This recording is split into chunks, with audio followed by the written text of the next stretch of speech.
Hey, welcome to our episode of Chad's Beer Reviews with Christina. not a Tuesday night beer school. This is a just for fun review, and I hope this is a fun beer.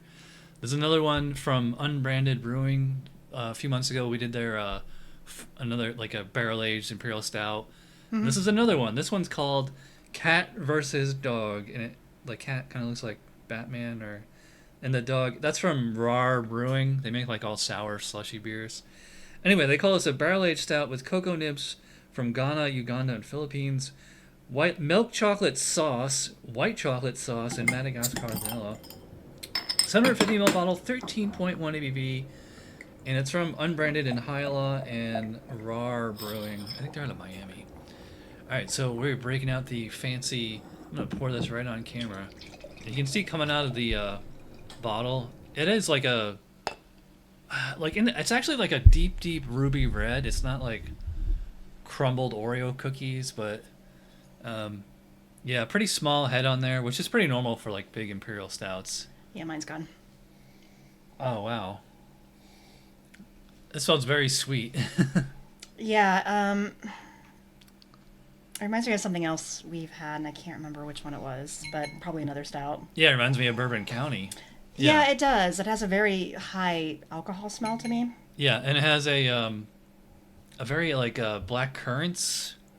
Yeah, some like sort of dark fruit. Yeah, like or black cherry or like blackberry, raspberry, something like that. Yeah, kind of like a dark wine smell.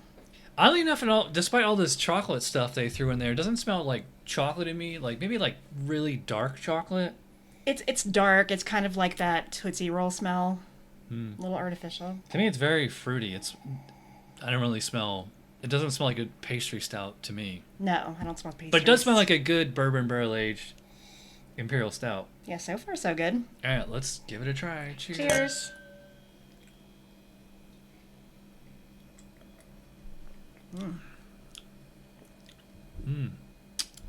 It is pretty sweet. It's very sweet.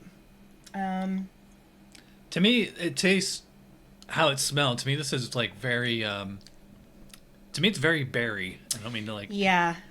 Black currants, especially. I would kind of describe it as a little cloying because it is so sweet. Mm-hmm. It does kind of remind me a little bit of. Yeah, it does. It reminds me of Bourbon County, but not as good. Mm-hmm.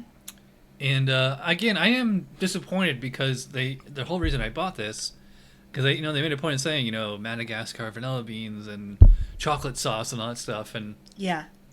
to me, I'm tasting it as it doesn't taste like I've had like a lot of chocolate beers over the years, like one of my all-time favorite beers, and like I was expecting like fudge, and to me this is like it's more like a really strong imperial stout. If I just let it hang out in my mouth and sit on my tongue for a second, I do get dark chocolate, like cooking chocolate, really deep. Yeah, I almost get a little bit of like a cherry cordial. Oh, yeah. Yeah, it's definitely like a chocolate-covered cherry. Yeah, that's pretty much what it is, like with the amaretto in it. I'm not getting white chocolate, but I'm not sure how white chocolate would translate into beer, because I don't know, white chocolate's kind of... It's funny they said It milk would chocolate hide. sauce and not syrup. Yeah, sauce. I think it would hide in there if it was there. By the way, this bottle was $21, and it was a wax seal. It took me 10 minutes to get it off. Yeah. Are you getting barrel character? I was just about to ask, are you getting woodiness? It's pretty subtle. To me, it's like they probably didn't age it long enough.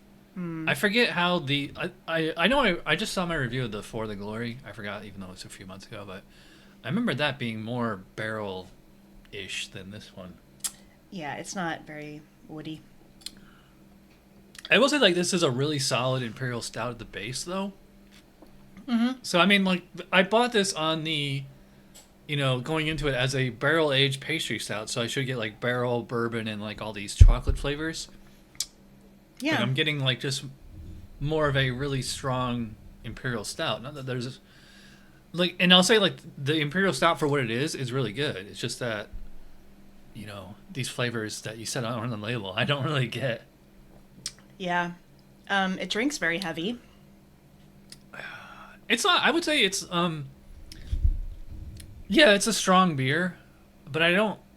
I guess I am drinking it in sips. It's Right. so intense. Like you don't want But it's also like not the kind of beer you're just gonna glug down anyway.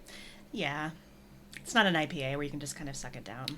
Well, I was thinking like a summer beer or something, Oh, that's a summer beer for me. Yeah. Hazy. I will say, even though it's 13.1 ABV, it's not burning or warming my throat. Mm-mm. Then again, we're drinking it pretty much fridge temp, so... That could be why. Yeah, yeah, this one's good, but it's not as great as I thought it was going to be, especially not for $21. As far as my rating, I'm thinking 7, maybe 7.5. Did we rate the last one we did with them highly? Yeah. We did? Okay. Because I gave it like 8.5 to the last one. Yeah, and then we didn't like the pastry. Okay. I'll give this one an 8. Generous. You think that's generous? Yeah. Okay. Well, we're going to have a little bonus episode. We haven't done this in a long time. We're going to do a food pairing. So we're making steak and potatoes and stuff for dinner, and we're going to drink this beer with dinner, and we'll come back and let you know what we thought of it. Yeah, it might complement food very well. Some saltiness. We'll find out. All right. We got our steak and potato dinner. We're almost done here. So what did you think? How did it? Complements salty food very well. I like it better with the food. You know what it is? It's like the steak and the potatoes are very savory and salty. And when you have like the roasty malt, like they kind of cancel each other out. So like now, and it's also probably because it's warmed up a bit, but now this beer is actually very chocolatey and sweet. It's a nice like contrast to go from steak to chocolate. Yeah, I think that contrast is helpful because it can be a little cloying, but it goes well with, the red meat. Still has a little bit of that fruity black currant character in the Yeah. berries, but otherwise it's really good. I might bump my rating up half a point. Like this right here is like at least 7.5, maybe 8. 7.5, maybe 8. Yeah. All right. And I'll stay the same. I'll keep doing an 8. Okay. We'll see you next time.